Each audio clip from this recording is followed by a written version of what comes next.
What is the shit we're talking about? When I say grieve that shit, what is the shit that we're actually talking about? That's what we're going to be on today.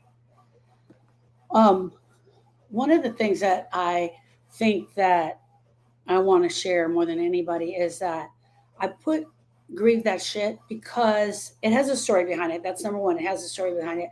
But I wanted it to be shocking to get your attention. It's the way that I can hit you and bring you out of the uh, the absolute doom that you're in, the absolute doom that you feel you're in. And that was one of the ways that I could do that. So my name is Sharon Brubaker, and I'm the owner of the Grief School. And the Grief School is the place where healing begins. The Grief School is a private university that you come to, and I teach you what's going on with the grief. I teach you how to move beyond the grief. I teach you how to move that pain of grief. Because the truth is, friends, most of us have never been taught how to grieve. Most of us have just watched we watched what we saw our parents do, and then we just sat in the grief. If you're anything like me, hold on, TikTok, I gotta fix you. If you're anything like me, that was your life. That was what you did. You watched your parents, right? You watched your parents grieve, how they processed sadness, and then you did the same thing. If you're anything like me, that's what happened. Maybe it was your grandparents. Maybe you never saw your parents grieve. Maybe you never saw your parents grieve. What I want to do today is I want to get into the shit because I'm going to tell you something. And this is the absolute truth. Okay? The only way out of this is right through the shit. And what is the shit? Now, I'm not going to come up here and say a bunch of cuss words to offend anybody, but the shit was the best way that I could describe it. What is the shit that we're really grieving? It's the part that no one warned you about. It's the part where you lose your person and no one is talking about it. Is what lies just underneath the grief that no one's talking about. It's well-meaning, harmful, but stupid statements they keep saying over and over again. Aren't you over this yet? Well, God will never give you more than you can handle. At least they're in a better place. It is all of that junk. It's the pain that you keep pretending is okay. It's the pain that you keep pretending is okay. You're pretending the pain is okay. You're pretending you don't have the pain. It is the Academy Award winning behavior that you're coming up with. It's begging God to take you because you don't want to be here with this. It's not coming up with a plan, but saying, I can't live like this. I can't live like this anymore. It is looking in your husband's eyes and seeing nothing coming back at you but sheer pain. And I promise you, friends, he's seeing the same thing as you look back at him. It's sitting your children down and telling them that their brother has died. It's realizing that you're no longer the caretaker because your patient has died. You don't have that job anymore. That most important job, that job that you love having, that job that was your way of showing love to him and giving back to him. And now you don't know who you are without them. That is the shit. The ache in your chest, that cinder block sitting on your chest that is so heavy you don't know what to do with it. It's you sad. It's you broken. It's you alone. Finally realizing no one is coming to save you. No one's coming. That you got to get out of this shit on your own. And that was me. That was me 100% until I faced it, until I did the work. So let's get into the shit together, my friends. All right. Grief isn't clean. It's not polite. It is not your friend. Grief is not your friend. Grief is something that can overcome you. It can take you out with a smile. It looks like it's coming in to be your friend, but it's not. I promise you. That ache on your chest, the lies that people have told you about this work, they're all true. All the lies are true. And so what do? We put on a mask. We put on a mask and we pretend.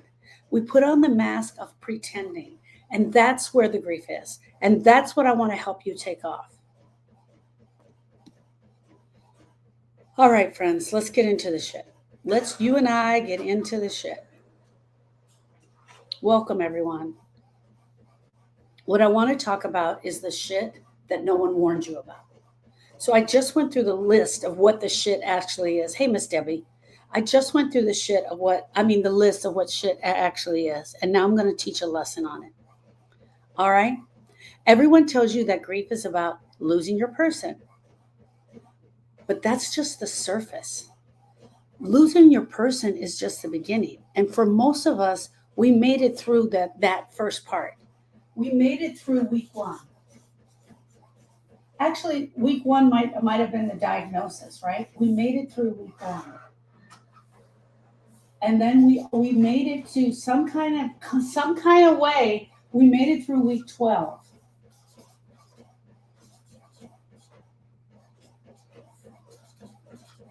And we're like, this is it. I got it. I'm doing it. I got it. I can do this. Yeah, I need to flip the screen. Thank you, love. I want to tell you guys there's like 500 buttons to push to go live. You guys, there's 500 buttons to push. Thank you. Thank you, Debbie. I needed that. We made it through week 1. Okay, check. I made it through week 12. And then somewhere along the way, the reality, unless it's trauma, somewhere along the way, the reality of what is about to happen if your person is sick is coming to you. Somewhere along the way, if you're grieving a tragic loss, the reality of what's happened is it hits you. What are we really grieving? What are you really grieving? Is it losing your person?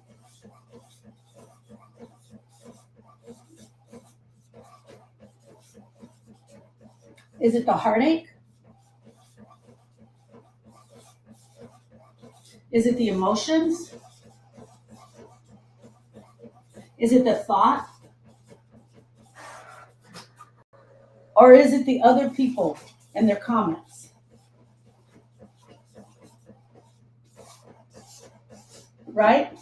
They all have a ton of comments. They have a bunch of stuff to say.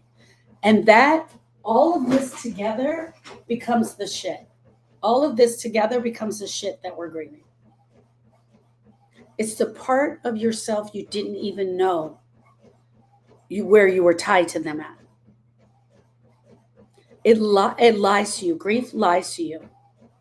People lie to you. They tell you to just give it time. In the silence of your house, where you were used to laughter, you were used to you being together, you were used to you doing things, you were used to waking up and turning over and seeing their face. You would sit at the table in the morning and have coffee together. That's where the ache is on your chest. Looking at the coffee pot. He made me coffee every morning. Good morning, Denise. He made me coffee every morning. And we would drink that coffee together. It's you waking up at 2 a.m. and no one else being there. It's you waking up at 2 a.m. just absolutely broken and begging for God to take you out of this. Begging for God to make this stop. That's the shit I want to talk about today. And that's what we're going to break down. Because the only way through this is right through the muck and mire. It's right through the misery. Grief is miserable. And the only way we're going to get to the other side is right through the misery. And that's the truth. Take it or leave it. You got to go through the misery. You've got to go through the ugly part. And that's it. Okay. Question number 1. Have you been warned about how bad grief really is? Have you been warned about how bad grief really is? Hey, Edward. Thank you.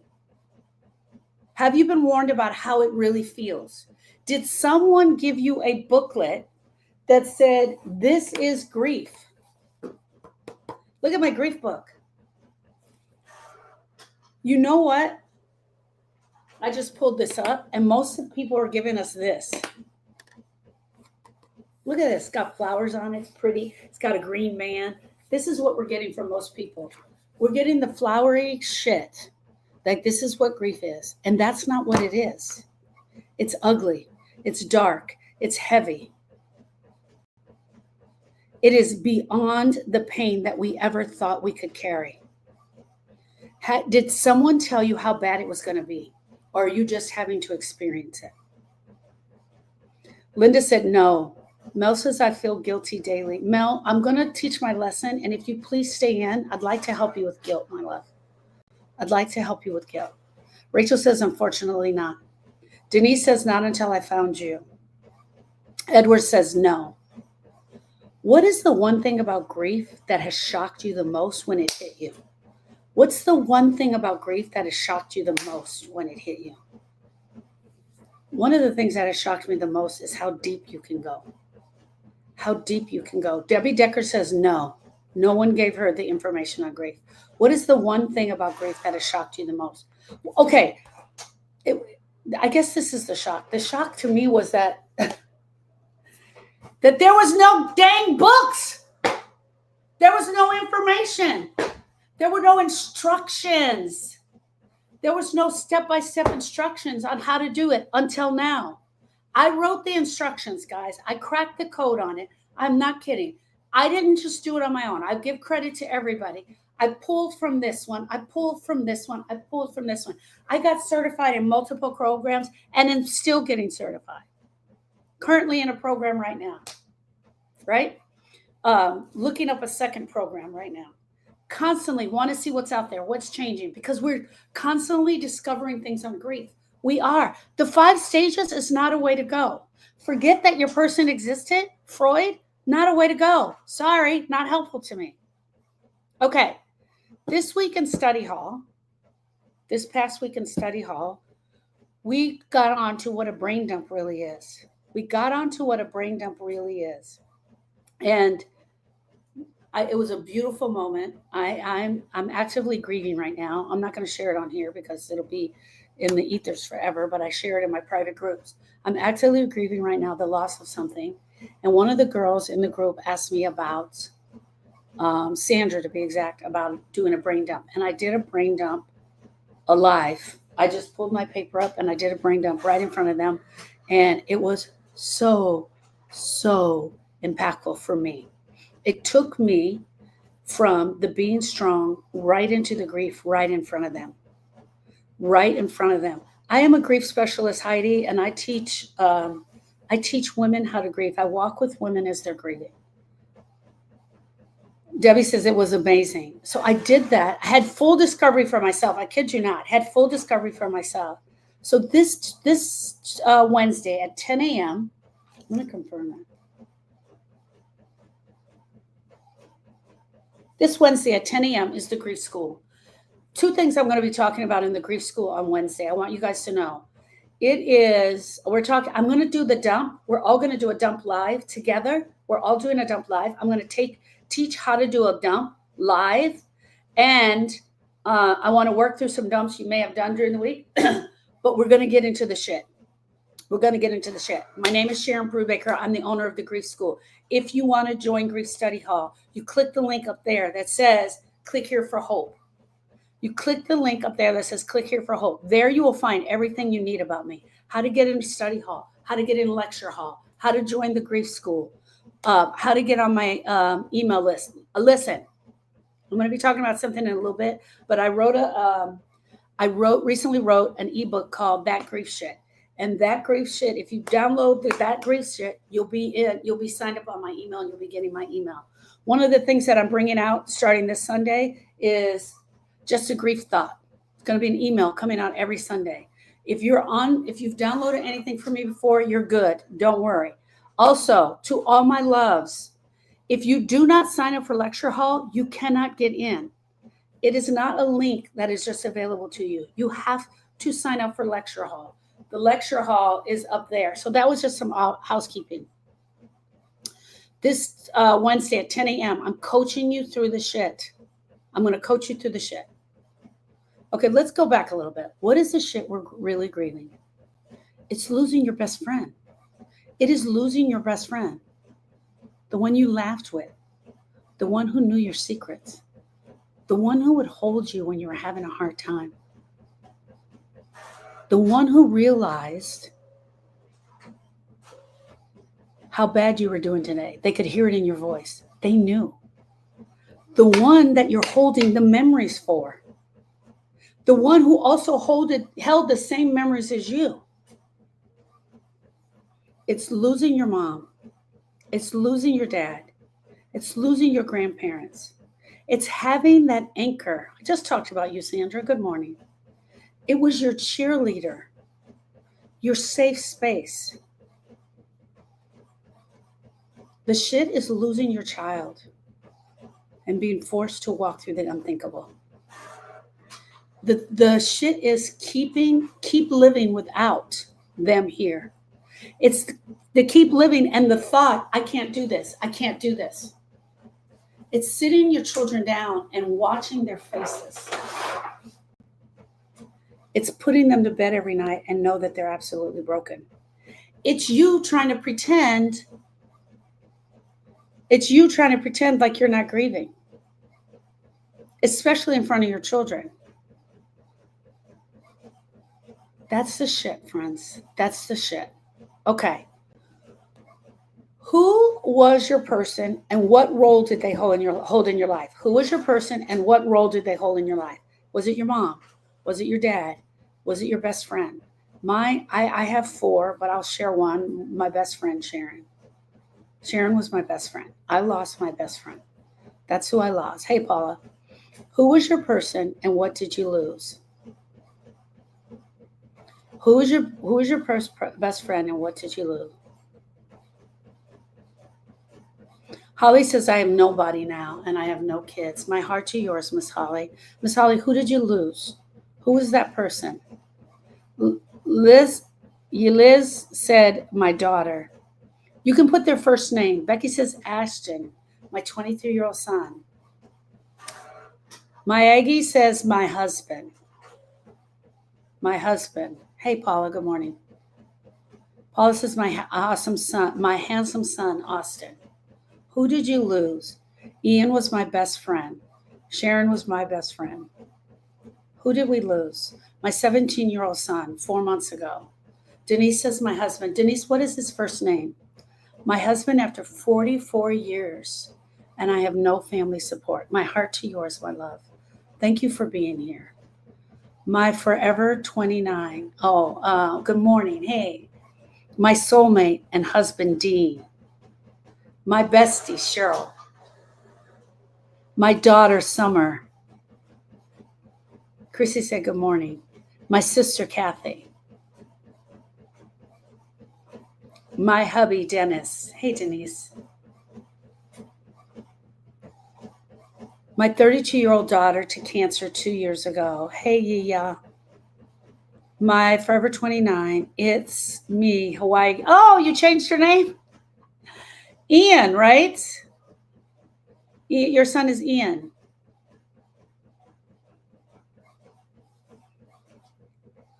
Everyone a while ago. Oh, okay. All right. Welcome back. Welcome back.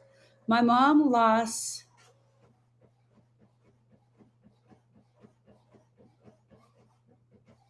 Rachel says, my mom. I lost my tether when she passed. Wow. Beautiful, beautiful statement. I lost my tether. My husband passed on January 2024 to cancer. Yes, Ian. All right, everybody. I want, if you're on TikTok, tap the screen and give everybody some love. Let's tap the screen for everybody who was brave enough to show up for themselves today and put their person down. Let's give them some love. Everybody, let's give them some love. Okay, you guys, I want to tell you something. I've told this story before, but I'm going to repeat it again. I was sitting with a gentleman. I'd done some much needed deep work with him. And we were sitting at a Starbucks. We were outside. We were having coffee. He came to me with something that was still heavy for him. We were outside having the coffee. And he just said, you know, everybody needs to know they got to grieve that shit. He said it. I don't think he knows it. I don't think he remembered it. I'm going to go back and tell him. And then I was like, oh my gosh, you're right. And so I started talking to Erica about it. And we actually did a show called Grieve That Shit. I wrote the book, Grieve That Shit. It's coming out at the end of this month. Grieve That Shit. I have somebody writing the foreword for me. So when I get that back, we'll be ready to go to print. So I wrote Grieve That Shit. I just wrote the ebook, That Grief Shit, because I want you guys to know what this shit is, right? Now, I am a big cusser, but I'm not cussing in here. I'm using the word shit because that is it. That describes it. Shit absolutely describes it. So if you haven't done it yet, download That Grief Shit because the shit is it. That grief shit is it.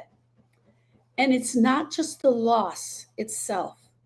It's everything that lies under the loss. So here's the shit that we haven't been taught about. It's the thoughts. It's the emotions. This is the hard part. This is the part we have trouble with, right? This is the part we do the heart work on. The heart work is like the homework, right? And it's them.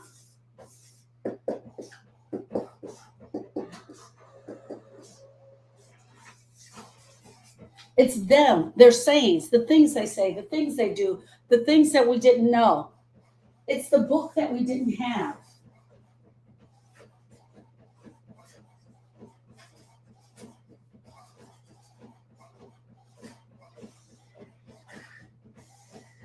Right? It's the book that we didn't know how to do it. It is it. That's the shit. It's all shit. It's crap. I'm sorry I'm saying that so much. Okay. No, I'm not. We were told by them that time is going to heal. And it doesn't. It doesn't heal. That's what they learned. That's what they taught. And that's what they went through. Time does not heal. It is the action that you, the griever, take within time. Let me say that again. Hold on. It's the action that you, the griever, takes within time that changes everything. What action are you taking? What are you doing? What are the action steps you're actually taking? What are you doing to change the grief for yourself? Right?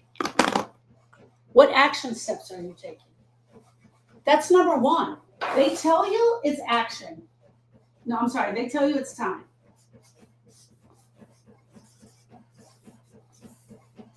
But what it is the action. It's the action steps you take within the time.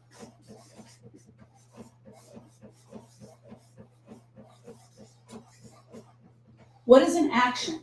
It's the action steps you take within time. Girl, are you sitting on the couch just waiting for somebody to come and get you? You're waiting for somebody to bring you the book? Because they ain't coming. They're not coming. I'm here. I'm here right now. And I'm sorry, I don't have your address. I don't know where you live, and I'm not coming to your house. If you want the work, you need to go up and sign up and start following me. If you're not ready to come to any of the things, just follow me. You'll start getting it. I promise you will get it. Time alone does not heal. It is the action steps that we do within time. Crying is an action step. Talking is an action step. Leaning in is an action step. Leaning into the pain is an action step. Pretending to not have grief is an action step. It is an action. Not talking about it is an action.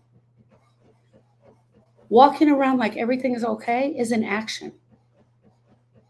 Believing the lie that God will never give you more than you can handle is an action, right? God will never give you more than you can handle. Really?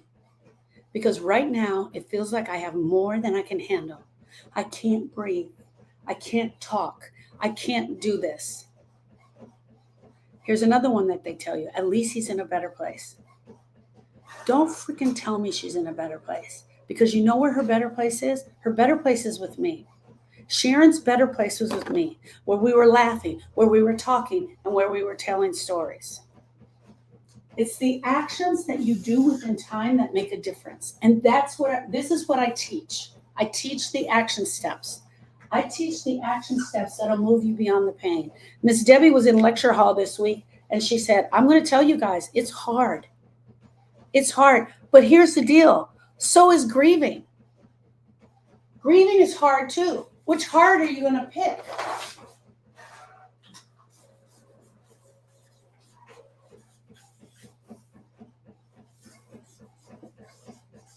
There's two hearts. There's grieving, and then there's healing. Both of them are 100%.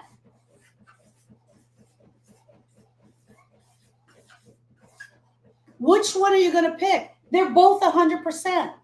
Friend, if you tell me you're staying here, this is what I want to tell you. More kudos to you. Because I'm standing here before you. I am standing here before you as a griever who has done her grief work. I'm standing here before you as a griever who's moved beyond the pain. I'm standing here as a griever who can talk about my children, who can share about my Sharon, who can talk about my dad, who, when Eric and I get together, we can't even stop with the jokes and the sarcasm. And yeah, we still cry. Neither one of those did I say you wouldn't be crying. Neither one of these did I say you wouldn't miss them, because you will. But let me tell you what this, grievers have choices. You can stay in the grief, or you can pick healing. You guys love the way I entertain myself so much sometimes. At least they're in a better place. Don't tell me that. Their better place is here with me. And that's what I want. That's what I wanted, and that's what I wanted every time. Friends, when our friends and family tell us this, they're well-meaning. They're well-meaning comments, but they're not helpful.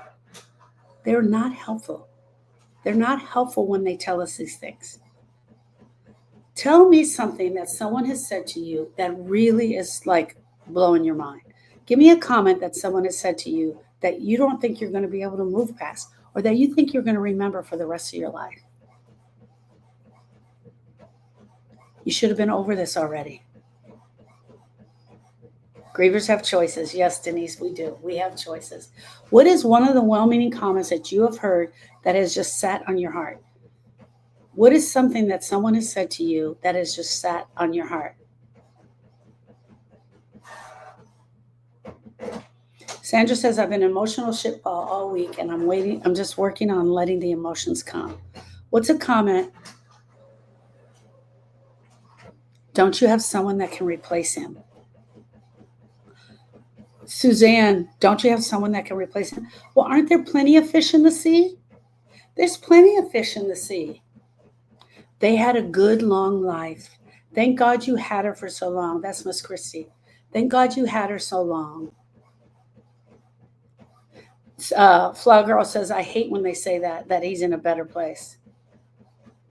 At least they're not suffering anymore. Anna said, at least they're not suffering anymore. Becky, he wouldn't want you to suffer. And I honestly, on that one, and this is the truth, guys, I don't know that Donovan would have been there. I mean, Donovan was a pretty boy. He was really stuck on himself. What if he does want us still grieving actively? I'm saying that jokingly, but I think Erica would hear it too. She wouldn't want you to suffer like that.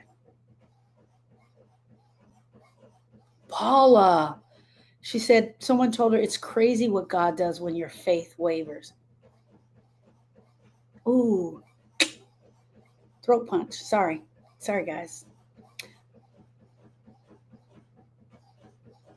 What they do when they tell you this, they take salt and they sprinkle it in the already open wound, the bleeding wound. When they make these comments, it's equivalent to them taking salt and putting in the wound. It is exactly that of what they're doing. Debbie said, isn't it harder on you to be dealing with all of this? Oh my gosh. Taking the salt and they're just sprinkling the wound, and they just take that knife and they just jiggy it all around. All right. If you haven't done this yet, I want you to go to the link in the bio and I want you to download That Grief Shit. That Grief Shit is the book where I talk about what the shit is. I'm teaching from the book today. I'm teaching from the book. So some of the stuff I'm saying here, I'm actually putting into a lesson, right? Because I wrote the book, Grieve That Shit, but this is the shit. I actually made it into an ebook. And So you go to the link in my bio, you click on the link that says click here for hope. I think it's about 4 down. It says downloads, and it's in there. God is my peace. That's awesome. Good for you. Good for you. And then there's the pain of pretending. Let's talk about pretending. Pretending you're okay just to make them feel comfortable. Pretending that you're okay just so that you don't have to bring it up. We pretend to protect ourselves. We pretend to protect them. There's 2 reasons we're pretending. We're pretending for both reasons. Pretending is equivalent to putting on the makeup, putting on the ashes, and forcing a smile. Walking into church or work or the grocery store like you're not falling apart inside, acting like everything is okay. But God forbid you make other people feel uncomfortable in your grief. God forbid you feel uncomfortable in your grief. God forbid they say something to you and you can't hold it together. That's the shit, my friends. That's what we need to talk about. The performance that you're doing. And what happens with the performance is that eventually it's going to rub off. The performance is going to rub off. It will. You won't be able to keep it up. It's the performance that you put on every day. It is the performance of looking down and seeing your heart shattered into a million sharp pieces and knowing that you don't have the glue to put that back. It's exhausting. It's soul sucking. It sucks you out. The performing and pretending you're okay can keep you going for a while, but eventually it will wear off. Missy Yo-Yo says it's been 5 years and it's wearing off. It's exhausting. It's soul sucking, and it doesn't heal. And then people look at you and they think you're doing okay because of that. They honestly think you're doing okay because of the way you've performed over the last 3 months. And then because you've been able to keep it all together for a while, and then you have a bad day, they're like, what? What? I just saw you yesterday. You weren't acting like this yesterday. We went shoe shopping. How come you were okay at the mall and now you're not okay today? Because at the mall with your friend, you were walking around and you were like, this is what you were doing. I kid you not. You and your friend are walking around. And you're like, but your brain is like, she doesn't even know I'm grieving. I hate being here. I just want to go home. I can't do this. Oh my God, I can't breathe. What if this doesn't change? What if this never goes away? And then she's like, hey, aren't these cute? And you're like, oh yeah, they're not my style. I mean, but I could see them on you. I could totally see them on you. She has no idea. She has no idea that I'm dying on the inside. She hasn't even freaking asked me about him today. She hasn't even asked me about my grief. And you just keep doing it. Sanchez, I can't find the download. You go to the link in the bio, click the link that says click here for hope. It's going to take you off of this page, so you might want to do it after you're done. It's going to take you off this page to my all my downloads. It's going to be a little bit at the bottom. She didn't know that you were having a hard time. She didn't know that you were having a hard time. Why didn't she know? Because you were shoe shopping with her, because you were enjoying things with her. You were acting like everything was okay. You went in Starbucks and you sat and you had the caramel frappuccino with extra caramel. That's not my drink. You had the caramel frappuccino with extra caramel. There's the book that you're trying to download, my friends. So because you had that, and you guys, then you talked about Bob, you talked about your last job, you guys gossiped about that girl at church, the one who always shows up late, who has the 5 kids. When you looked you were in childcare with her, and when you looked in the baby's backpack, there was a rock, and you guys laughed about that. You did all of that. You did all of that. You were pretending to be okay. And so now they think you're okay. Now they think you're fine. You're fine. It's exhausting. It's soul sucking. And it doesn't heal you. It only buries you deeper in the grave until it rots you on the inside. Sometimes the shit is just you begging God to make it stop. Sometimes you don't have a faith in God, but you're talking to the universe. You're talking to spirit.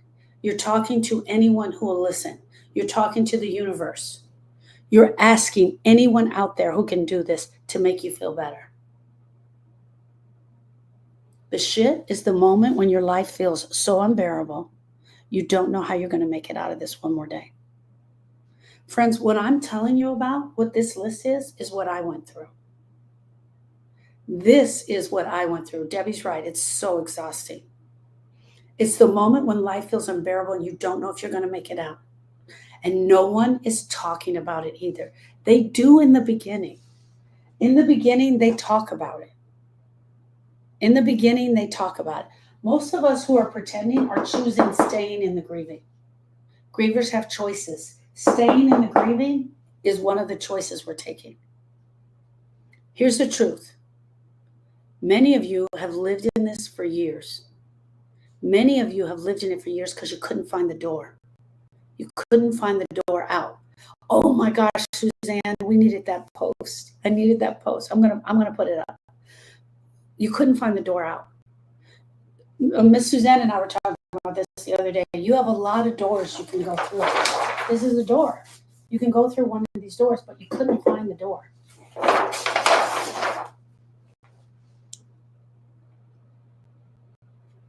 Question. Here's a deep question. Have you ever prayed that you could trade places with your person? Have you ever prayed to God, why? Please take me, bring them back. Father, Heavenly Father, God, please take me. He was only 10 years old. Bring him back, God. I don't want to see my sister suffer like this. Why didn't you take me? Why? Why did you take them? They can get on. They can get on without me. She needs to be here longer. Have you ever prayed to trade places with your person? What do we do in the dark? What thoughts do we have in the dark? What prayers do we have in the dark? What thoughts do we have at 2 a.m.?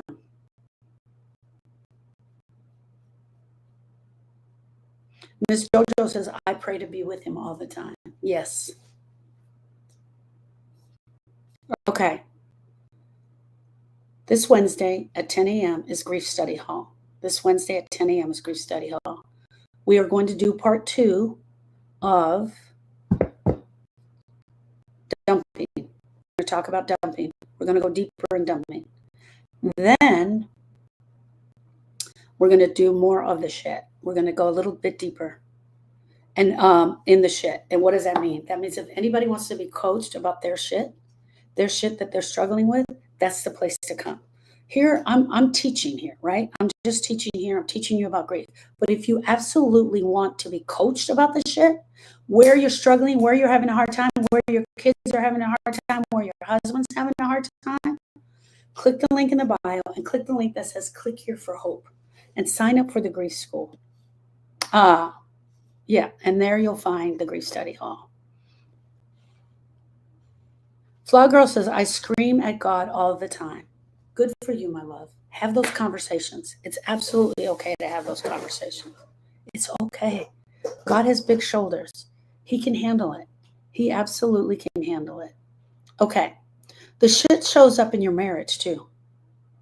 You're married. He's married. You both are grieving.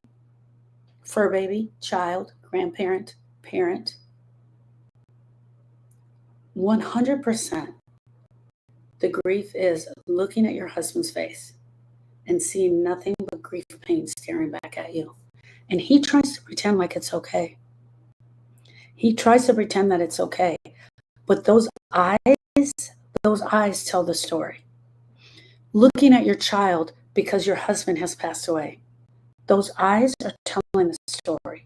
We can't get away from the eyes. The eyes are there. They're telling the story. And every day we have to look at that. We have to look at that every day. Here's the other thing. I want to show you this for a lot of grievers.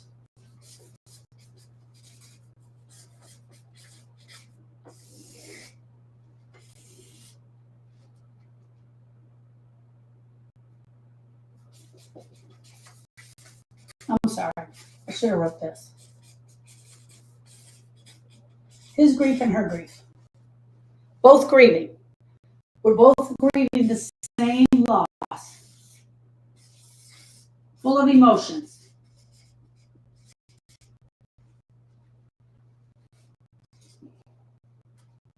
His grief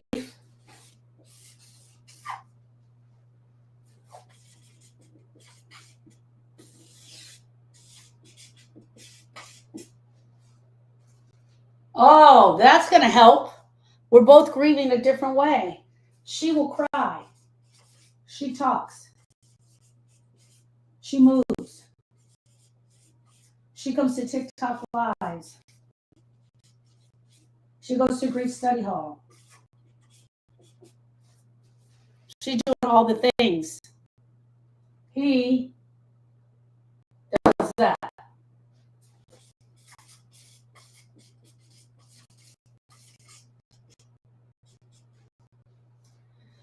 You're looking at him saying, excuse me, sir, you need to be grieving this way. Excuse me, ma'am, we're not talking about it. I don't want to talk about it. We're not talking about the grief. You're both grieving. You're both approaching the grief in a different way. Does he get an A+ and you get an F? You get the A+ because you're doing all the things? You're both going to grieve differently. But you're both looking at each other to be there for you and to show up the same. It's not going to happen. Because here's the deal. I'm going to tell you why. Because his parents' names were Bob and Sue. And your parents' names are Sharon and Tony. And he watched Bob and Sue grieve. And you watched Sharon and Tony grieve. And what you saw with them is what you bring to the table. We learn the grieving from what we saw in our entire life. Did our parents allow us to have emotions? Did they allow us to share our emotions? Or were we told, you stop that crying right now. I'm going to give you something to cry for. You're going to wish that was the only thing you had to cry for. Oh, you want to cry? Go sweep that kitchen floor. That'll make you cry. You want to cry? Look at my checkbook. You look at all the money that I don't have. That'll make you cry. However you were raised, whatever you saw, whatever you witnessed was the only book that you had for grief, friends. It was the only instructions that you had for grief. Until now. Until I started writing it. Until I started putting the shit on paper. In the marriage, the intimacy disappears. The laughter will start to go away. It will start to fade.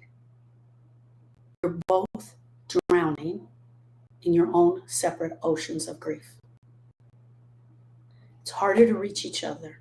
And if there's problems in the marriage already, if there's communication problems, if there's pain and hurt from the past, it will attach to the grief.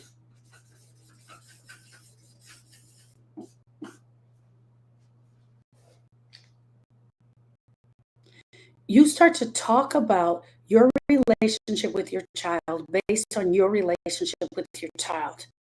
That's the only grief that you can share. That's the only grief that you can share is based on my relationship with Austin. That's what I could share. Tony could only talk about it based on his relationship with Austin. Erica and Lewis both had a different relationship with Austin. Their grief was based on their relationship with Austin. You reach out to him, to your husband, for help, and you start sharing something that you're having a hard time with. And then he looks at you and says, that's not true. Austin, my child didn't have any regret. He wasn't like that. Well, you know for a fact there was a ton of regret in his life. That's the shit. The shit is when it just totally butts heads. It's not just the person who died. It's every single relationship around you. It is being torn apart piece by piece. It's the weight of that. It's the weight of the loss. All right, really quick, friends. Lecture hall is this Thursday at 7 p.m. It's going to be lecture hall is this Tuesday at 7 p.m.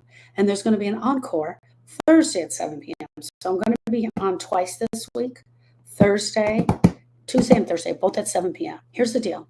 I'm teaching how grief cracks you open, how grief cracks open your marriage, your friendships, your family, and what to do when the pain gets tangled together. What do you do when it's all tangled together and you can't figure a way out of it? Looks sort of like this heart, right? Lecture hall, absolutely free. Here's the thing about lecture hall. You have to sign up. You have to sign up. You have to go on the link in the bio. You have to sign up. If you do not sign up, you're not going to, there'll be posts, but there'll be no link for you to get in. For everybody that tried to get in, that was not able to get in on Wednesday, my heart to yours. Number one. Number two, you have to sign up. Number three, once I start lecture hall, I'm not looking at Facebook and all the other things. So bless your heart, but I can't do it all. Debbie, did you sign up last week or did you just open it up? You should just open it up. No, I think you just sign up once. You just sign up once. And girl, don't ask me technical stuff. I don't know, but I'll find out. I'll find out. If you didn't sign up last week and you got the invite, then you don't. Can you tell me if you signed up last week?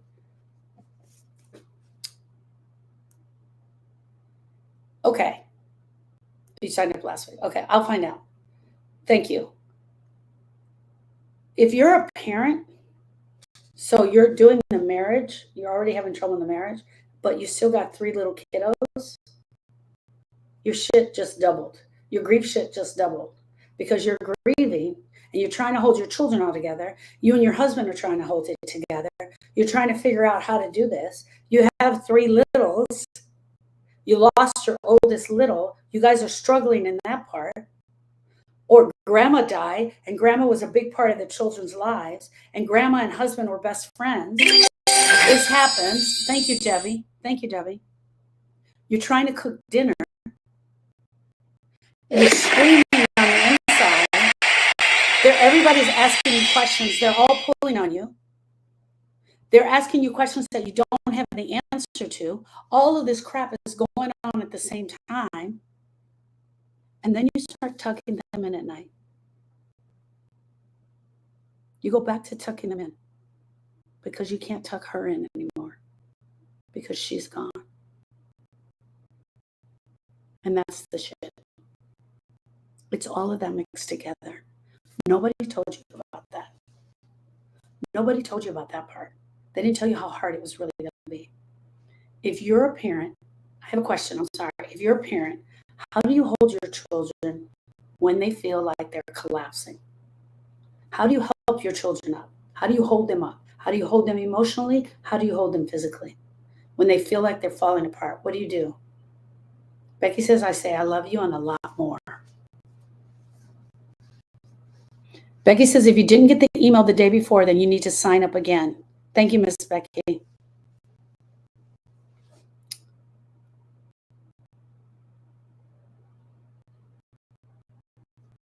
If you're a parent, how do you hold up your child when they're grieving? How do you hold up your husband? How are you holding up your partner? What's the hardest part of all of that? You guys don't have to answer it here. I'm just throwing these out for you. And then there's identity loss. Are we still the mom? Debbie says, I listen. I love it, Debbie. Are we still the mom? Are we still the dad? Are we the wife? Am I still a caretaker? Maybe you've been a caretaker for years, and now your patient is gone, and you don't know who you're going to care for. Maybe you having him as your patient was your way of showing love back to him. Maybe that grief energy was love, and you were giving it back, and you did it with such pride, and it was such an honor to be able to do that. That is absolutely amazing. When my dad got sick, I'm going to tell you guys a story. It's kind of funny. When my dad got sick, my mom would do all the stuff for him. So there's 5 of us. So I'm talking about the ugly stuff. Now did the ugly stuff. So we would, like if he had an accident, we would make the soapy water. We would put the pad out. We would put the towel out. We would do all the things. And then we would leave the room and she would care for him. Because God forbid it was any of us. He did not want any of us taking care of it. And one time I walked into the hospital, poor, bless his heart. He had a major accident. She was right behind me in the car coming in with my sister. He wouldn't let me do anything. So I just started cleaning up the floor. Didn't say anything. I didn't say anything to him. I just started cleaning up the floor. And then I'm going to get to another part. I just started cleaning up the floor and then I made the water. And when my mom walked in, I closed the curtain and then she was able to do all of the things. Well, lo and behold, my friends, one day I was at home with him by myself and we had an accident. You guys, I'm laughing because he was so stubborn. And he was like, he was sitting in a chair and he had the blanket over him. And I was like, hey, dude, we got to do something about this. And he's like, no, I'm just going to wait till your mom gets home. That's what he told me. I'm just going to wait till your mom gets home. Okay, Daddy, here's the deal. She's not coming home for 3 hours. And I can't sit in this all day. So we have 2 choices. I either leave right now, go home, or you let me do this. I don't want to do it either. And I know you don't want me to do it. But we don't have any choice. We don't have any choice. Bless his heart. He just looked away and he pulled the cover back. And I cleaned him up. I didn't say anything the whole time I was doing it. I just cleaned him up. And so this is the funny part of the story, you guys. So then the next time he had an accident, my brother was like, hey, Dad, let me help you. He's like, no, go get Sharon. And so my brother comes out and he's like, Dad wants you. I guess you're the pee-pee girl now. And then for all the time, it was either my mom or me for a very long time. And eventually, once he got used to me doing it, he started to 2 strong-minded people, that he started to allow us to take care of him. But I say all that to say, because it's funny and they call me the pee-pee girl, but everything I did for him came from love. Everything I did to take care of my dad came from love. Every time I put the blanket on, every time I changed the sheets, every time I brought him food, every time I just sat with him, it was coming from love. The days that I slept at their house and I slept right next to his bed in a recliner, it was from love. Every time I touched him, all I felt was love pouring out of my heart onto him. I honestly felt like this, you guys. I felt like I was able to give back to him everything that he had given me.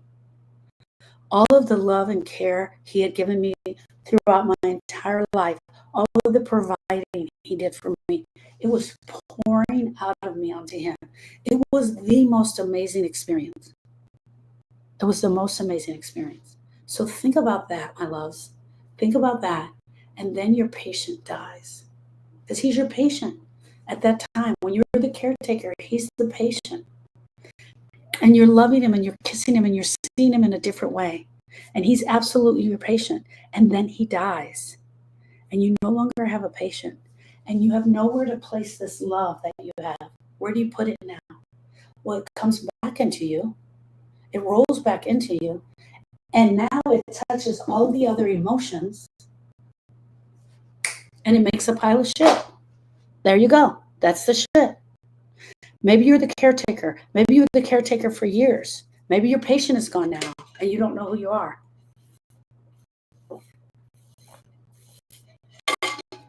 Maybe you were the wife and now they're calling you the widow. You got a new title now. Maybe you never were married. You were the partner and you don't even get the title of widow. And then who are you? Where's your identity then? Maybe you're the son or the daughter, and maybe both of your parents are gone now and you feel like you're the orphan that was left behind. Is that your title? Maybe you were the parent and now the the world calls you a bereaved mother. As if that word could cover up all the shit that you're going through. Grief doesn't just take your person. It strips you of your identity. And nobody warned you about that. Nobody warned you about that identity that has been stripped. Your grief changes you. It changes you forever. You will be forever changed. What identity are you living in now? Who are you now? The shit, it's you too. It's you too with it living inside of you. It's the silence in your house. It's the silence that feels deafening. It is, at Erica's house, Erica has a huge front porch and there's 4 rocking chairs on the front porch. But in the South, I don't know why nobody uses the front door. That would bother me. So all holy crap, it would bother me. But in Erica's house, everybody goes to the side and they come in the garage door, which was my house in California. That's how it used to be. But I did have a front door. But everybody came in the garage door and her door slams really loud. Her garage door slams really loud because it has an automatic closer on it. So Donovan will walk in, door slams, and he goes, "Ma!" That's what he would say. Because she'd be somewhere in the house. It's not hearing that anymore. That door not slamming, not hearing him call you ma. The weight in your body that makes it hard. Even when you get out of bed, it feels like you can't carry it. It's the fatigue. It's the brain fog. It's not remembering the simplest things. It's walking in the room and not remember why you came in there. It's needing to call Barbara, but not remembering what you need. It's nobody asking you what's going on. It's your heart literally hurting because it feels like it's being ripped out of your rib cage. That's the shit that nobody explained. It's the shit that nobody's going to tell you about. It's all of that we have to go in here. We have to go in here and find it. Because when I tell you, let me show you this in a bigger way. Debbie says I miss being called Deb. Oh, I didn't know that, Miss Debbie. When you come to the degree school, when I teach you about grief, the first thing we work on is the thoughts. What am I looking for with the thoughts? I'm looking for this.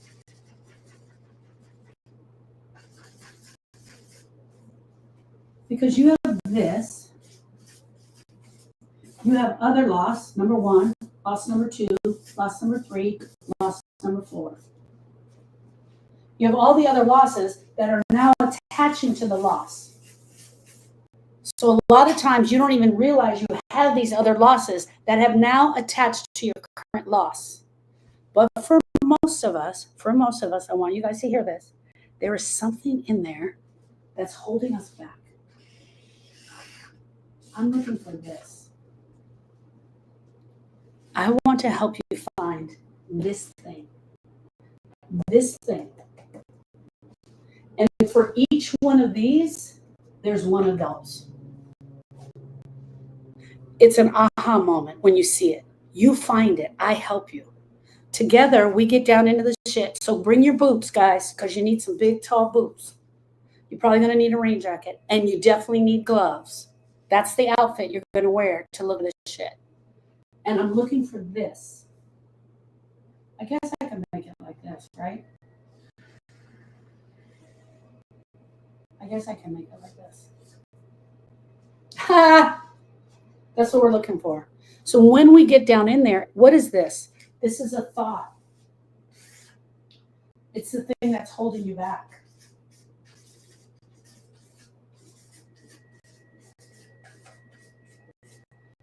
It's regret. It's guilt. It's the pain. But hear me out. It's all attached to this one little piece that you didn't realize was there. You didn't know this was there. You didn't know it held so much power. Hold on, Becky. You didn't know it held so much power. So when we go into this loss, we find this. This has this. This has that. But hear me out. For some of you, there's like 3 or 4 in each one. It's the one area that's the aha moment. And for most of us, we find it. For most of us, we find it because we're ready, willing, and able to do the work. And the truth is, it's endless, the amount of grief that we can pull out. It feels endless. It feels endless. But after we do the work, we start pulling it out, and it just starts coming out. And then we add secondary losses on top of that. Secondary losses. Your friend who stopped calling. Your friends who never showed up for you. You just knew she was going to be here every day. It's my freaking neighbor. She knows my husband. She knows me. I know she's going to come over and help me. And she doesn't show up. Why don't I ever hear from her anymore? It's the families who tell you, the family who tells you should have been over it. It's the job that no longer fits in your life. It's the church that doesn't know how to hold space for you. It's your pastor's wife who keeps telling you to move on. It's realizing that life as you knew it is now gone, and you're standing in the rubble with no idea how to rebuild this. It's you. It's sad. It's broken. It's alone. And you finally realize that no one is coming to save you. And then you found Sharon, and you found the grief school. And I'm here to tell you, you are not broken, and I didn't invite you in here so that I could fix you, because you are not broken. And I know you're thinking, well, maybe if I wait long enough, this will change. It won't. It won't. You got to put the boots on. And they're tall boots. I'm short, so they come up all the way to my thighs. And then you put on the gloves. And you get down in there and you do the work. And it's ugly and it hurts. Nothing will change into your life until you face it. Nothing is going to shift until you do the work. Walking in this and continuing to walk in this, and if you wait long enough, this pain is going to start feeling normal. It's going to start feeling normal.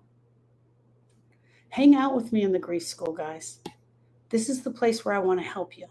This is the place where I want to help you to feel better. This is the place where I can teach you how to move it.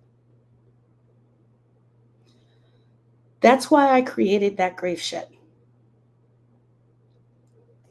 It's here. It's 54 pages. I'm trying to get her to number them, but they're not numbered yet. It's 54 pages. I actually break down the dump in here. The dump is actually broken down in here, how to do a brain dump.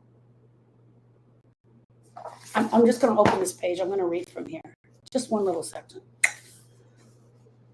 You're not moving on. You're learning to breathe again. Right now, you don't need healing. You need survival. And survival is scary.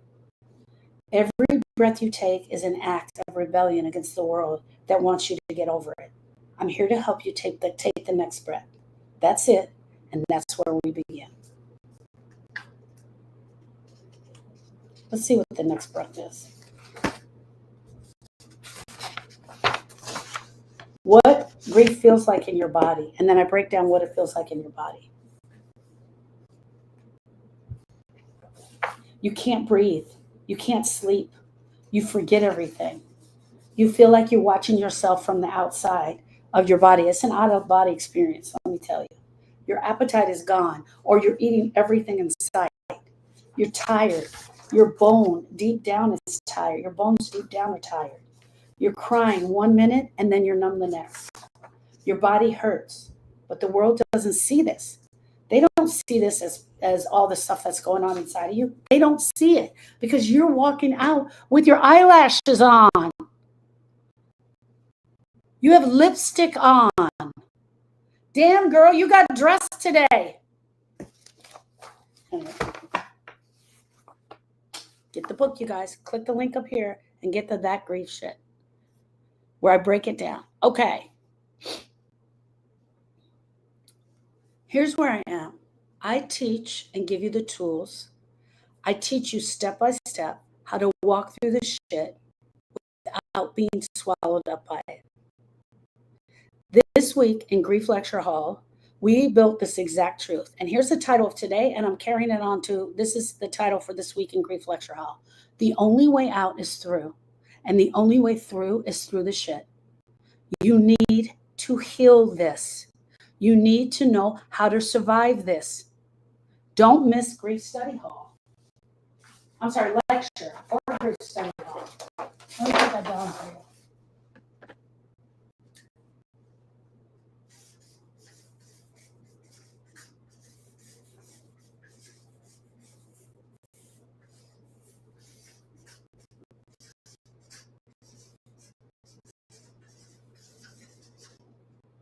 Okay, Tuesday, 7 p.m. Central Standard Time. Thursday, 7 p.m. Central Standard Time. And it's the encore.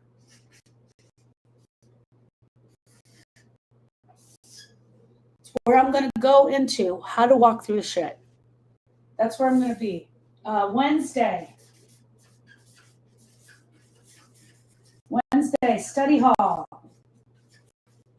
10 a.m. Central Standard Time. I leave tomorrow at 7 a.m. to go to Arizona. My mother's husband is actively dying right now. I want to be there for her. My sister's there. My sister's a nurse practitioner. She's there. My sister Charlene is there. I relieve Charlene Yolanda on Friday. I relieve Yolanda on Friday, and then Erica relieves me. So we came up with our schedule. So I get there tomorrow. Yolanda leaves. I stay for a week and a half, and then Erica's coming in. He had a massive stroke. He's 92 years old. His name is Lawrence, and my mom has been married to him. Thank you, Fly Girl, for 3 years. He is the sweetest man. He's the sweetest man. So I've been on this side helping her to grieve. I tell you guys all the time, he's not gone. You need to go have a conversation with him. And I absolutely, Suzanne says, tapping the screen and sending love to you and your mom, Lawrence. Thank you guys. Thank you so much. I walked her through having a conversation, and she was like, you're so right. You're so right. He has 7 children also. The popping in is not helping. The popping in is not helping. I want to help with the grieving. I want to help with any of his children, any of their grandchildren that are grieving. But number one, I need to be there for my mother. I got to be there for my mom right now. So, and for Lawrence, I'm prayerful that God will give me the chance to say my goodbye to him personally and thank him personally. And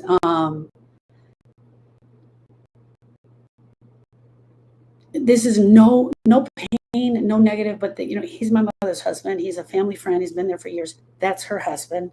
I don't consider him my stepdad. I consider him my friend. My sister calls him Papa Bear.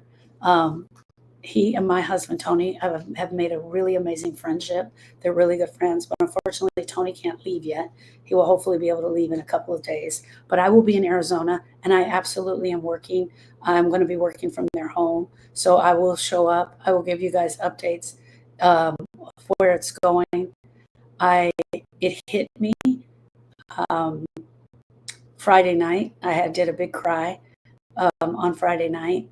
And my mom will be coming back to live with me at some point. So I want to tell you guys that there will possibly be a time where I will be on live and you will see an old lady walk behind me. Or she will just come and stare in the camera because she absolutely loves that. So you guys will get to meet my mom from here, and I'll be able to do some lives with her, which will be really great. So that is one of the things that I have going on. He had a massive stroke. This tomorrow will be 2 weeks ago.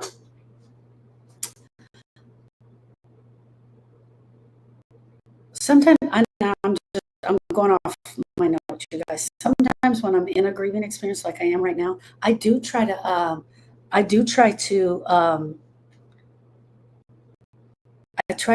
in my out of body experience, I try to observe. I try to look, I try to see what other people are doing. It's such it's a learning experience for me. I want to tell you guys, when my uncle died at the funeral, I don't know if I told you guys this yet. Maybe I did. I did tell you guys, but I'm going to say it again. I was like, they must have been like, what is wrong with her? What a freak she is. I was standing in the last pew. I actually took a picture. I was standing in the last pew, and all of his grandsons were his pallbearers. So I was looking like this, and I was looking at them. And all of a sudden, my eyes fell on his casket, my Uncle Preston's casket. And his casket was very simple.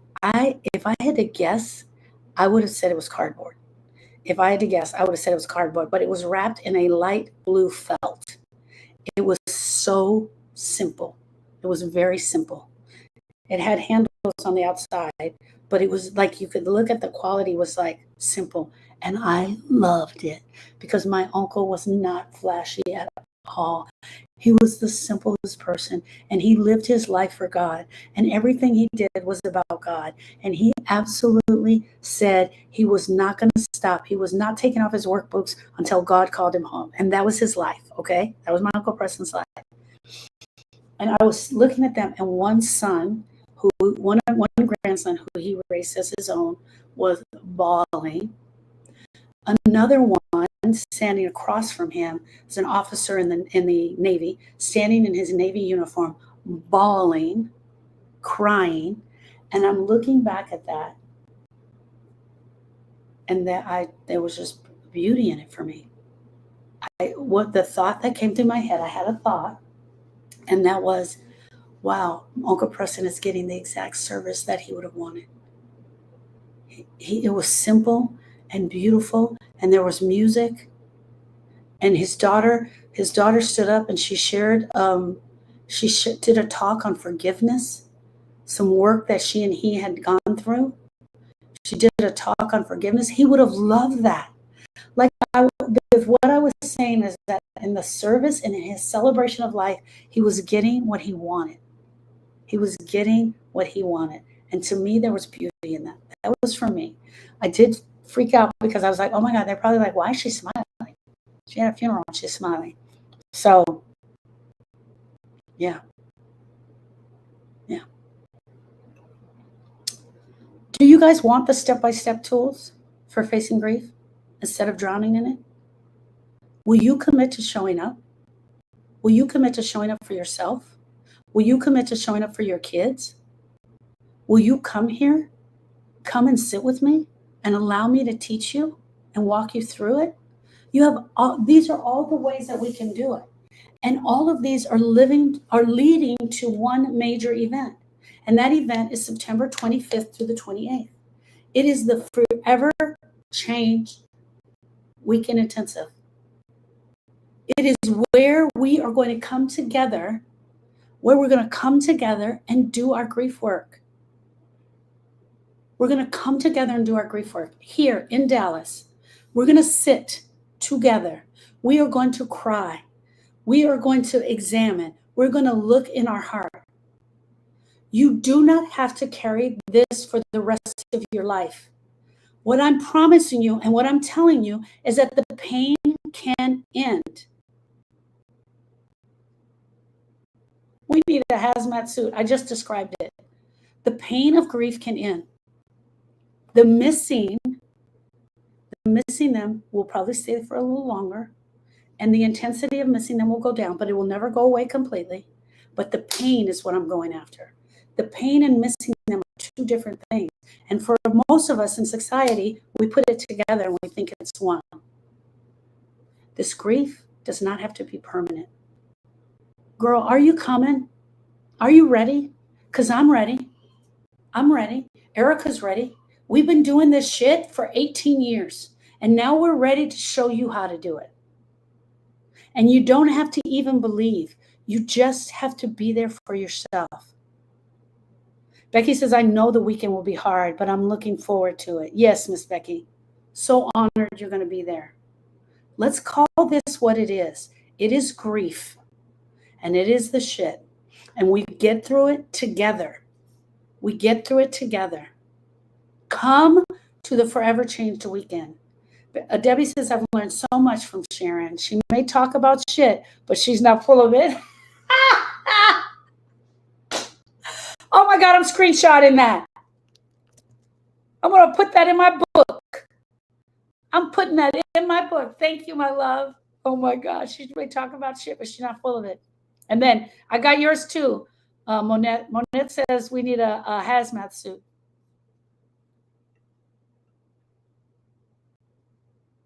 Victoria says, thank you so much. Thank you so much, Nisi.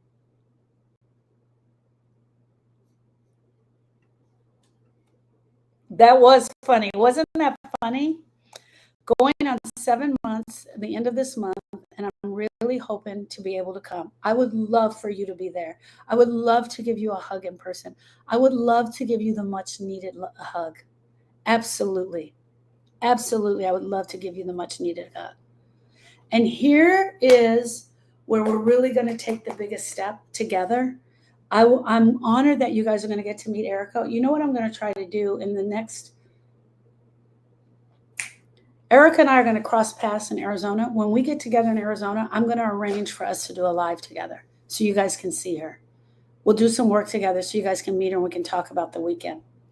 All right, friends, here's the truth. I have got to jump off. I've got to jump off. I'm going to leave now. I love you all.